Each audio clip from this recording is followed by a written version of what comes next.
Hello students, how are you? Welcome back Mehta school digital classes. पिछले class में तत्वों की आवर्तिता स्टार्ट कर दी थी।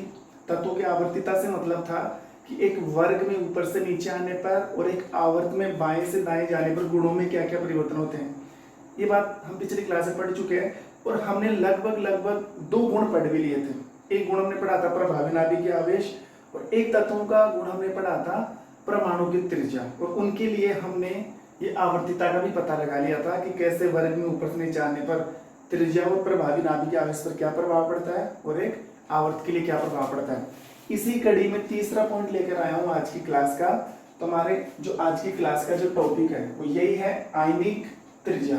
आज की क्लास किसकी रहेगी? आयनिक त्रिज्या, मतलब आयन की त्रिज्या। अब आप ध्यान से समझना, देखो एक चीज तो होती है परमाणु और एक क्या है? आयन। एक तत्व परमाणु भी बन सकता है, एक तत्व आयन भी बन सकता है। देखो कैसे, अगर बात करें Na, अगर बात करूं Na+, अगर बात करूं Cl माइनस। देखो आयन किसे कहते हैं? आयन पूरी दुनिया में दो ही आयन है, एक धन आयन और एक ऋण आयन। धन का मतलब प्लस होता है, ये धन आयन और ये ऋण आयन।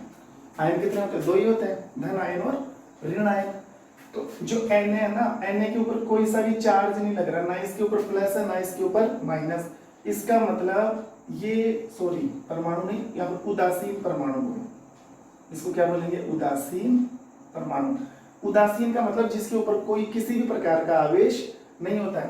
तो सोडियम के ऊपर चार्ज नहीं ना, तो आप कह सकते हो ये उदासीन परमाणु है। क्लोरीन पर भी कोई चार्ज नहीं है, तो ये भी कौन सा परमाणु है? न्यूट्रल है, ना प्लस है ना माइनस। अगर प्लस माइनस आता तो प्लस आता तो धनायन बोल देते, माइनस आता तो ऋणायन। यहाँ पर आप देखो सोडियम पर प्लस आ रहा है, सोडियम पर क्या आ रहा है? प्लस। तो इसको बोल सकते हो सर ये धनायन है। ये क्या है? क्योंकि प्लस को क्या बोलते हैं? धन। धन प्लस आयन, धनायन। क्लोरीन पर कौन सा चार्ज है? नेगेटिव, इसको बोलते हैं ऋण, तो ये है ऋणायन। अब प्लस वाले को धनायन इसलिए बोलते हैं माइनस। देखो प्लस कब आता है? जब कोई परमाणु इलेक्ट्रॉन त्याग देता है ना, जब किसी परमाणु से इलेक्ट्रॉन निकाल लिया जाता है तो निकालने पर हमेशा प्लस आता है, मतलब उसने इलेक्ट्रॉन दे दिया। जब कोई भी परमाणु इलेक्ट्रॉन दान कर देता है, दे देता है, तो उसके ऊपर कौन सा चिन्ह आ जाता है? प्लस का। और जब कोई परमाणु इलेक्ट्रॉन ग्रहण करता है, लेता है, तब कौन सा जाता है? माइनस। यहाँ पर सोडियम के ऊपर एक प्लस लग रहा है, इसका मतलब सोडियम ने एक इलेक्ट्रॉन दिया है। क्लोरीन के ऊपर एक माइनस लग रहा है, इसका मतलब क्लोरीन ने एक इलेक्ट्रॉन लिया है। इस चीज को आप एज ए ट्रिक ऐसे भी पढ़ सकते हो। जब हम किसी को पैसे देते हैं ना, हमने किसी को पैसे दे दिए तो हम प्लस में हैं, हम कभी भी ले लेंगे। हम किस में? प्लस में। और जो पैसे लेगा, जिसने ग्रहण किया है, वो माइनस में है, उसको देने हैं। तो देने वाला प्लस में रहता है हमेशा, लेने वाला माइनस में। ऐसे भी आप इसको बिठा सकते हो एज ए ट्रिक के रूप में। तो ये उदासीन परमाणु और आयन की बात समझ में आ गई क्या?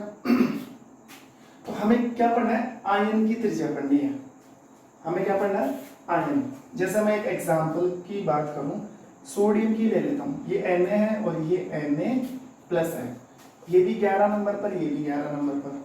अब आप ध्यान देना, इसका इलेक्ट्रॉनिक विन्यास है 1s2 2s2 2p6 3s1।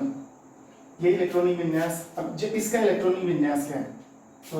इसका मैं इधर लिखता हूं Na 11, 1s2 2s2 2p6 3s1। इसका इलेक्ट्रॉनिक विन्यास क्या है? 1s2 2s2 2p6। क्या है? 2p6। देखो कैसे, यहाँ पर सोडियम के पास कितनी क्लास है?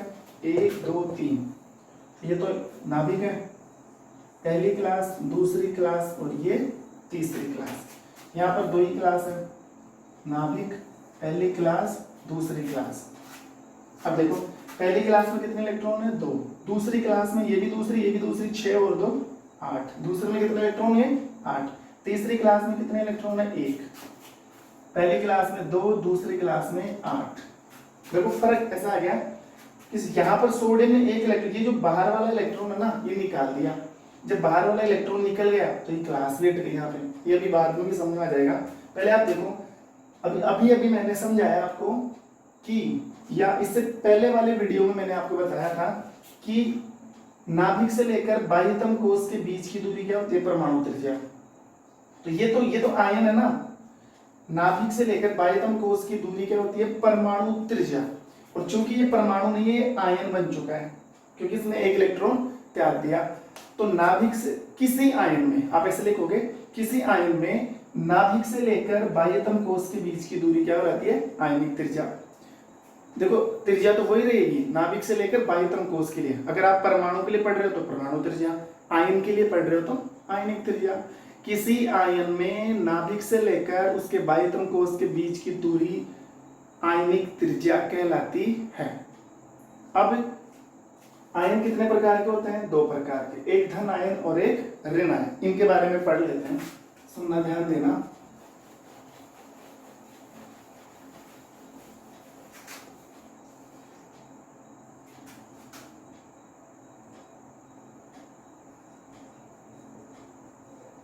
आयन कितने टाइप के होते हैं, टू टाइप। कितने टाइप, टू टाइप। जैसे सबसे पहले ले लें हम धन आयन। सबसे पहले क्या ले लें, धन आयन। अब देखो धन आयन कैसे बनता है, आप समझना। धन का मतलब तो प्लस होता है, प्लस तभी आता है जब कोई परमाणु इलेक्ट्रॉन त्याग देता है। तो धन आयन किसे कहते हैं, जब किसी परमाणु के बाह्यतम कोष से इलेक्ट्रॉन निकाल दिया जाए, परमाणु के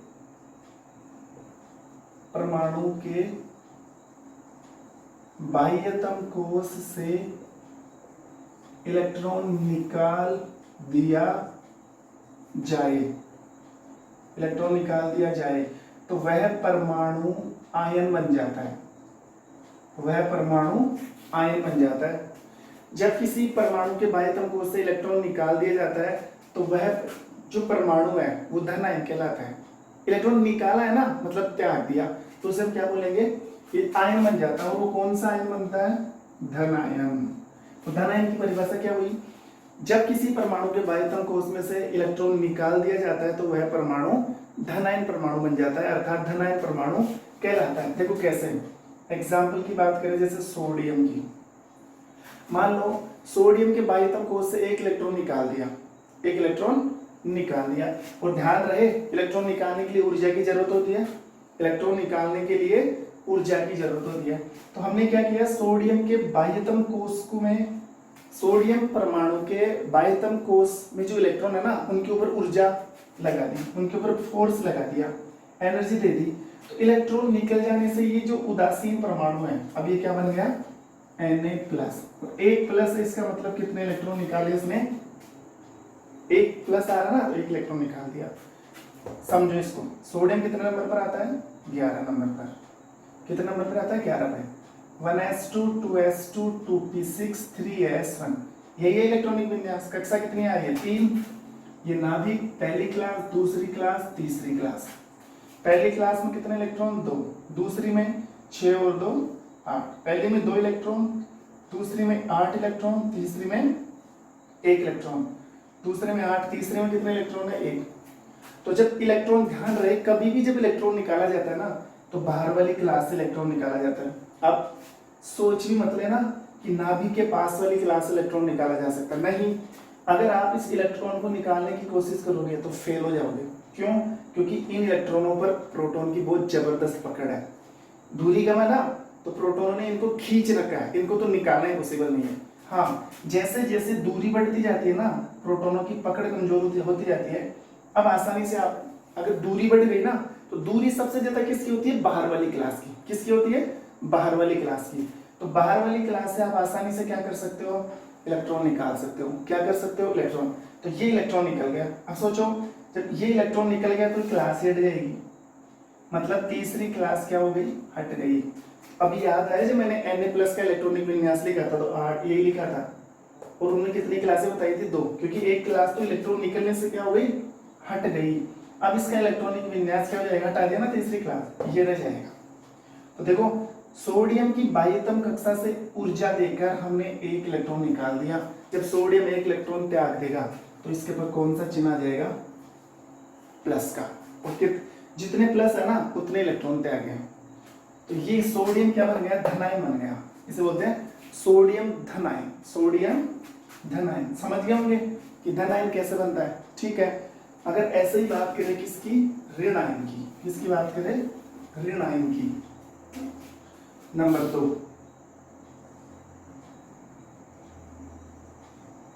ऋण आयन, इसको एनाइन बोलते हैं, इसको कैटाइन बोलते हैं इंग्लिश में। देखो ऋण आयन, एनाइन, इसको क्या बोलते हैं? कैटाइन। हाँ, अब ऋण आयन किसे कहते हैं आप जानते हो? जब किसी, देखो परमाणु के बाह्यतम कोश से इलेक्ट्रॉन निकाल दिया जाता है तो क्या होता है? धन आयन। और जब किसी परमाणु के द्वारा बाह्यतम कोश में एक इलेक्ट्रॉन ग्रहण कर लिया जाता है, जब किसी परमाणु के द्वारा, जब किसी परमाणु के द्वारा बाह्यतम कोश में एक इलेक्ट्रॉन ग्रहण कर लिया जाए तो वो बनने वाला परमाणु क्या हो जाता है? धन आयन हो जाता है। जब किसी परमाणु के बाह्यतम कोश में एक इलेक्ट्रॉन ग्रहण कर लिया जाता है तो वह परमाणु ऋण आयन कहलाता है, क्योंकि ले लिया ना इलेक्ट्रॉन, और लेने पर क्या आ जाता है? माइनस, और माइनस क्या होता है? ऋण आयन कहलाता है। देखो कैसे, समझना ध्यान से। एग्जाम्पल की बात करें, जैसे क्लोरीन है, क्या है? क्लोरीन है। अब क्लोरीन ने मान लो एक इलेक्ट्रॉन क्या कर लिया? ग्रहण कर लिया। क्लोरीन ने क्या कर लिया? एक इलेक्ट्रॉन ग्रहण कर लिया, तो क्लोरीन के ऊपर क्या आ गया? माइनस, और यहां से भी ऊर्जा निकलती है। ये ध्यान देना, ये जो एनर्जी आ रही है ना, ये आपको आगे पढ़ना है इसी चैप्टर में। सोडियम से इलेक्ट्रॉन निकालने के लिए हमने क्या दी? ऊर्जा। क्या दी? ऊर्जा। इस ऊर्जा को बोलते हैं आयनन एंथैल्पी। क्या बोलते हैं इसको? आयनन एंथैल्पी। चौथा पॉइंट यही है। तीसरा आयनिक त्रिज्या, चौथा हम क्या पढ़ेंगे? आयनन एंथैल्पी। तो आयनन एंथैल्पी तो हम इलेक्ट्रॉन निकालने के लिए देते हैं, ये तो हम दे रहे हैं, जिसे आयनन एंथैल्पी कहते हैं। यहाँ पर जब इलेक्ट्रॉन आकर घुसा ना, जब इलेक्ट्रॉन ग्रहण किया तो ये यहाँ पर भी ऊर्जा निकलती है, इसको बोलते हैं इलेक्ट्रॉन लब्धि एंथैल्पी। ये पांचवा पॉइंट हमारा, ये चौथा रहेगा, ये पांचवा। जब इलेक्ट्रॉन निकालना है तो हमें एनर्जी देनी पड़ती है, और जब इलेक्ट्रॉन ग्रहण किया जाता है तो अपने आप ही ऊर्जा निकलती है। हम जो एनर्जी देते हैं वो तो आयनन एंथैल्पी, और जो स्वतः ही जो एनर्जी निकलती है उसे बोलते हैं इलेक्ट्रॉन लब्धि एंथैल्पी। तो धन आयन के लिए ऊर्जा दी जाती है, ऋण आयन के लिए अपने आप ऊर्जा निकलती है। तो क्लोरीन ने एक इलेक्ट्रॉन ग्रहण किया। अब क्लोरीन ने ग्रहण क्यों किया? सोडियम इलेक्ट्रॉन क्यों त्यागा? वो हम आगे पढ़ेंगे, और आप जानते भी हो, 9th क्लास में पढ़ चुके हम। क्योंकि सोडियम के पास एक इलेक्ट्रॉन ज्यादा था, क्लोरीन के पास एक की कमी थी, तो इसने सोडियम ने क्लोरीन का अष्टक पूरा करने के लिए एक इलेक्ट्रॉन क्या कर दिया? त्याग दिया, और इसने एक इलेक्ट्रॉन क्या किया? ग्रहण कर लिया। ओके, समझ गए? तो क्लोरीन ने एक इलेक्ट्रॉन ग्रहण किया और ये बन गया क्लोरीन ऋण आयन। क्लोरीन ऋण आयन। अब समझना ध्यान से, जैसे इस बात करें 186 पिकोमीटर, ये 95 पिकोमीटर, ये इसकी बात करें 181 पिकोमीटर, और ये है 99 पिकोमीटर। सोडियम परमाणु की त्रिज्या कितनी है? 186 पिकोमीटर। सोडियम आयन की त्रिज्या कितनी है? 95 पिकोमीटर। क्लोरीन परमाणु की त्रिज्या 181 पिकोमीटर। क्लोरीन जो ऋण आयन है उसकी त्रिज्या 99 पिकोमीटर। सॉरी, उल्टा लिख दिया, ये 99 आएगा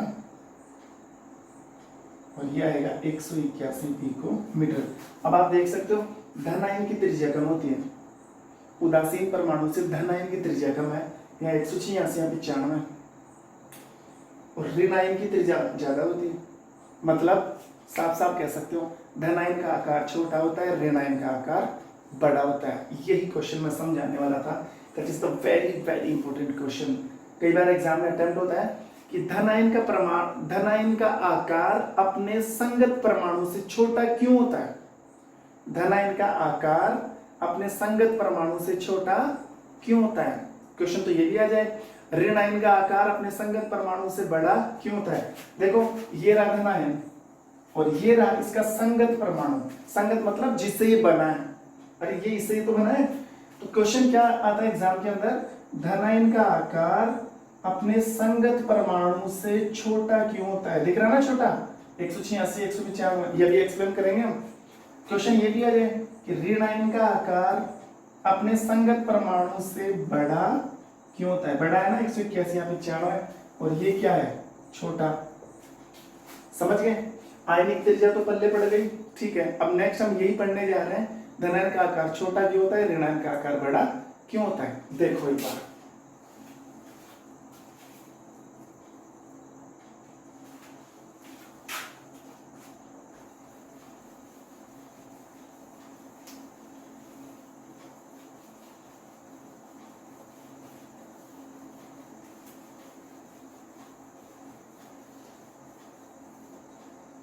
समझना ध्यान से।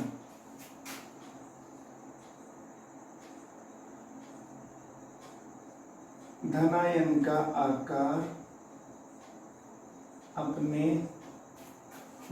आकार अपने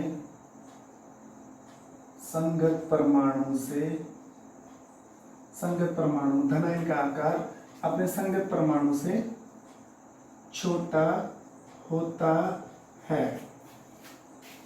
ये हो गया क्वेश्चन नंबर फर्स्ट। अब देखो, धनायन का आकार अपने संगत परमाणु से छोटा क्यों होता है।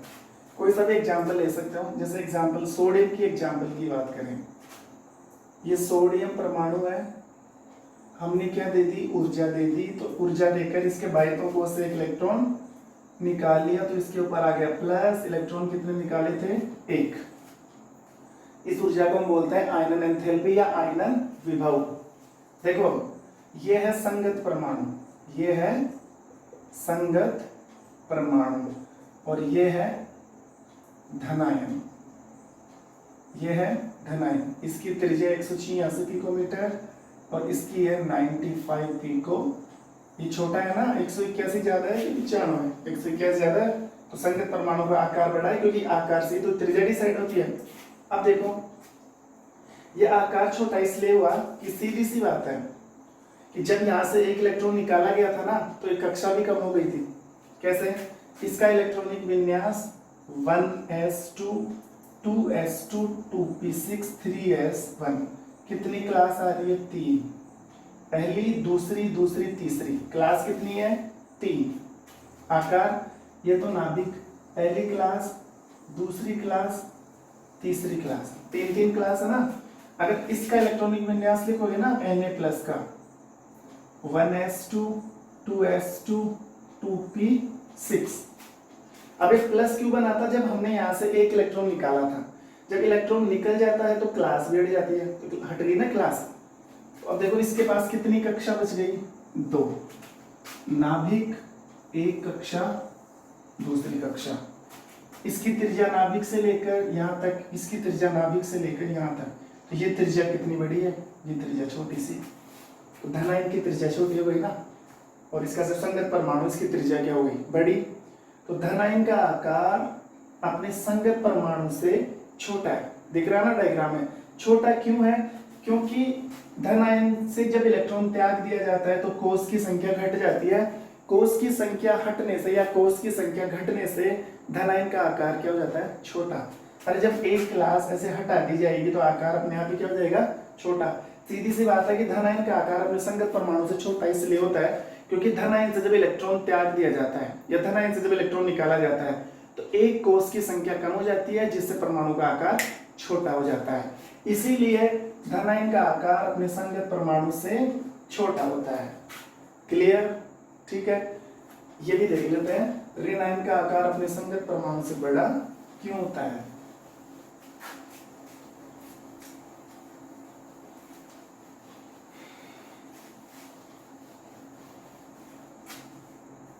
देखो,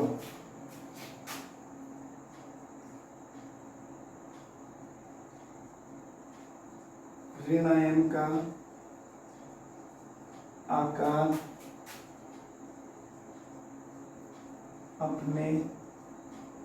संगत परमाणु से बड़ा क्यों होता है। ऋणायन का आकार अपने संगत परमाणु से बड़ा क्यों होता है। देखो, अगर ऋणायन की बात करें, जैसे एग्जांपल ले ले क्लोरीन का, इसका एग्जांपल ले ले क्लोरीन। क्लोरीन ने एक इलेक्ट्रॉन ग्रहण किया तो यहाँ पर ये हो गया Cl-। क्योंकि जब इलेक्ट्रॉन आ जाता है, जब इलेक्ट्रॉन इसके ऊपर आएगा तो माइनस आ जाएगा ना, ग्रहण करने पर माइनस आता है। तो यहाँ पर भी ऊर्जा निकलती है, स्वतः ऊर्जा निकलती है। ये लो, अब ये ऊर्जा क्या है ये तो हम आगे पढ़ लेंगे, ठीक है। ये संगत परमाणु है, ये क्या है, संगत परमाणु। ये क्या है, ऋणायन। इसकी त्रिज्या कितनी है, इसकी त्रिज्या है 99 पिकोमीटर और इसकी त्रिज्या है 181 पिकोमीटर। ये बड़ा है, 181 ज्यादा है कि 99 ज्यादा है, 181 ज्यादा है। मतलब ऋणायन का आकार क्या है, ऋणायन की त्रिज्या क्या होती है, बड़ी होती है। अब क्यों होती है ये भी समझ लो आप, क्यों होती है, ध्यान देना। क्लोरीन का इलेक्ट्रॉनिक विन्यास कितना होता है, क्लोरीन 17 पे आता है, 1s2 2s2 2p6 3s2 3p5। पहली क्लास में 2 इलेक्ट्रॉन, दूसरी क्लास में 8 इलेक्ट्रॉन, तीसरी क्लास में 7 इलेक्ट्रॉन, तीसरी क्लास में 7 इलेक्ट्रॉन। अब इसके पास 1 इलेक्ट्रॉन की कमी है ना, वो 1 इलेक्ट्रॉन इसको सोडियम दे देता है। जब सोडियम क्लोरीन से जुड़ता है ना तो सोडियम अपना 1 इलेक्ट्रॉन किसको दे देता है, क्लोरीन को, तो इसके पास 8 हो जाते हैं। तभी तो सोडियम 1 इलेक्ट्रॉन देता है वो इसका अष्टक पूरा करने के लिए। लेकिन फिलहाल अब इसको देखो आप, जैसे क्लोरीन है, आप समझना ध्यान से, ये इसका इलेक्ट्रॉनिक विन्यास है। अब जब ये 1 इलेक्ट्रॉन और ग्रहण कर लेगा, 1 इलेक्ट्रॉन और ग्रहण कर लेगा, आप इसका इलेक्ट्रॉनिक विन्यास की बात करोगे ना, क्लोरीन माइनस की 1s2 2s2 2p6 3s2 3p6। पहली क्लास में 2 इलेक्ट्रॉन, दूसरी में 8 इलेक्ट्रॉन, तीसरी में 8 इलेक्ट्रॉन। हो गया ना, यहाँ पर कितने हैं, 7, यहाँ पर कितने हैं, 8, मतलब 1 इलेक्ट्रॉन आ गया। फिर आप कहोगे सर आकार कैसे बढ़ेगा, यहाँ पर तो कक्षा की संख्या भी नहीं बढ़ रही। यहाँ पर 1 2 3 कितनी कक्षा है, 3। यहाँ पर 1 2 3 कितनी कक्षा है, 3। जब कक्षाओं की संख्या समान है तो आकार भी समान होना चाहिए। ये क्वेश्चन तुम्हारे माइंड में आना चाहिए। लेकिन देखो आकार बढ़ता है, क्यों बढ़ता है, अब समझना ध्यान से। जैसे कितनी कक्षा है, 3, ये तो नाभिक, पहली कक्षा, दूसरी कक्षा, तीसरी कक्षा। तीसरी कक्षा में कितने इलेक्ट्रॉन थे, 7, तो 1 इलेक्ट्रॉन, दूसरा इलेक्ट्रॉन, तीसरा इलेक्ट्रॉन, चौथा इलेक्ट्रॉन, पांचवा इलेक्ट्रॉन, छठा इलेक्ट्रॉन, सातवां इलेक्ट्रॉन। ऐसे इलेक्ट्रॉन कक्षा में घूम रहे हैं। सोचो 1 इलेक्ट्रॉन और आ रहा है, 1 इलेक्ट्रॉन और आ रहा है, 5 की जगह कितने हो गए, 6। इलेक्ट्रॉनों पर कौन सा चार्ज होता है, माइनस। और जो इलेक्ट्रॉन यहां से आ रहा है इसके अंदर वो भी कौन सा है, माइनस। तो माइनस माइनस के बीच में क्या होता है, समान प्रकृति के आवेशों के बीच में क्या होता है, प्रतिकर्षण। समान समान है ना, माइनस माइनस वाले को दूर भेजेगा, पास जाएगा ही नहीं। प्लस प्लस वाले पास नहीं आते, दूर दूर जाएंगे। समान प्रकृति के आवेश, प्लस प्लस समान है ना, दूर भागेंगे, माइनस माइनस समान है ना, दूर भागेंगे। हाँ, एक प्लस का और एक माइनस का, इनमें आकर्षण होता है। समान प्रकृति के आवेशों में प्रतिकर्षण और विपरीत प्रकृति के आवेशों में क्या होता है, प्रतिकर्षण, सॉरी आकर्षण। समान प्रकृति के आवेशों में प्रतिकर्षण, विपरीत प्रकृति के आवेशों में आकर्षण। तो ये तो माइनस है, पहले से 7 इलेक्ट्रॉन थे, minus minus minus minus minus, एक और माइनस वाला आ रहा है, तो माइनस माइनस में क्या होगा, प्रतिकर्षण। और ये इलेक्ट्रॉन दूर जाने की कोशिश करेंगे। सोचो 1 इलेक्ट्रॉन यहाँ पर और ट्रांसफर हो रहा है, ये पहले से 7 माइनस बैठे इधर, सॉरी ये पहले से 7 माइनस, एक और माइनस दे दिया तो 8 हो गए। तो माइनस माइनस के बीच में क्या हो गया, प्रतिकर्षण। इलेक्ट्रॉन दूर जाने की कोशिश करेंगे और दूर जाने से परमाणु का आकार क्या हो जाएगा, फैल जाएगा, परमाणु की त्रिज्या फैल जाएगी। इसी कारण ऋणायन का आकार क्या हो जाता है, बड़ा हो जाता है। इसमें आप क्या आंसर क्या दोगे, देखो ऋणायन का आकार अपने संगत परमाणु से बड़ा होता है। क्यों, क्योंकि ऋणायन के द्वारा 1 इलेक्ट्रॉन ग्रहण किया जाता है। जब ऋणायन के द्वारा बाह्यतम कक्षा में इलेक्ट्रॉन ग्रहण किया जाता है तो आने वाले इलेक्ट्रॉन पर माइनस चार्ज होता है, जो कक्षा में उपस्थित इलेक्ट्रॉनों के माइनस चार्ज के ऊपर प्रतिकर्षण लगाता है। समान प्रकृति के रहेगा ना तो इनके ऊपर क्या लगेगा, प्रतिकर्षण। प्रतिकर्षण लगने से परमाणु विवर्धित होता है, परमाणु की कक्षा फैलती है, जिससे परमाणु का आकार बढ़ जाता है। आई होप ये दोनों टॉपिक आपको क्या हो चुके हैं, क्लियर हो चुके हैं। समझ में आ गई होगी बात कि कैसे धनायन का आकार अपने संगत परमाणु से छोटा होता है, कैसे ऋणायन का आकार अपने संगत परमाणु से बड़ा होता है। ये हमने 3 टॉपिक क्या कर लिए, क्लियर कर लिए। इससे पहले वाली क्लास में प्रभावी नाभिकीय आवेश, दूसरा पॉइंट था परमाणु त्रिज्या, तीसरा पॉइंट हो गया आयनिक त्रिज्या। अभी तक 5 टॉपिक और हैं, लेकिन अब वो छोटे छोटे हैं। जो जो मेन चीजें वो मैंने समझा दी और आपको समझ में भी आने लग गया होगा। ठीक है, अब जैसे मैं क्वेश्चन करूँ, आप आवर्त और वर्ग का पता लगाओ कि एक वर्ग में अगर आप ऊपर से नीचे आते हो वर्ग में, तो आयनिक त्रिज्या का मान घटता है कि बढ़ता है?